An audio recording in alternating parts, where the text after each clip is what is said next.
Μιλάω τώρα. Κοίτα να δεις, αρχικά να τονίσω ότι είναι συγκυρία τέτοια κι εγώ είμαι σε αυτό το θίασο, αλλιώς δεν θα ήμουν ποτέ. Η αλήθεια είναι ότι περιστριχίζομαι και περιδιαβαίνομαι από ατάλλαντους και κυρίως ερασιτέχνες, πράγμα το οποίο πληγώνει τον επαγγελματικό μου προσανατολισμό και το επαγγελματικό μου γίγνεσθε. Πιστεύω ότι θα με ζημιώσει πάρα πολύ αυτή η παράσταση σε ό,τι αφορά την πολυπίκυλη και πολυτάλαντη καριέρα μου. Θέλω να πω βασικά να τονίσω ότι πέρα από μένα δεν αξίζει κανένας άλλος και μην κοιτάτε που κάτι Αντιγόνες και κάτι άλλοι. Να, ορίστε, δεν μας αφήνει να κάνουμε μία δήλωση. Το καταλαβαίνετε άλλωστε. Κάτι Αντιγόνιδες, κάτι Τσιαντέδες, κάτι Σπύρι Σαρακινή, κάτι Γιούλες, κάτι Εφταξίες που δεν τις ξέρει και η μάνα τους, κάτι πώς το λένε τον άλλον, ένα κουτσαβάκι, μας το παίζει και μάγκας.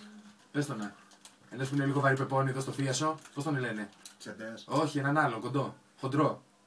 Μερκούρης. Ο Μερκούρης, αυτός ο Χαβούζας λοιπόν ο Μερκούρης. Έχουμε άλλο ένα καχεκτικό και πέρα ένα χτυκιάρι, πώς το λένε, κορέ τον λένε, καμία σχέση με τα καλλιτικά. Έχουμε κάνει μια αδύνατη τύπου Πογιατζή τη λένε. Τέλος πάντων, δεν μπορώ. Έχει χάρη που έχω υπογράψει ένα συμβόλαιο και θα πληρώσω την ποινική του ρήτρα. Δηλαδή, εντάξει, 6 ρηματοπαραστάσεις είναι, θα τις κάνω, να σηκωθώ μετά να πάω στο σπίτι μου να έχω το κεφάλι μου ήσυχο.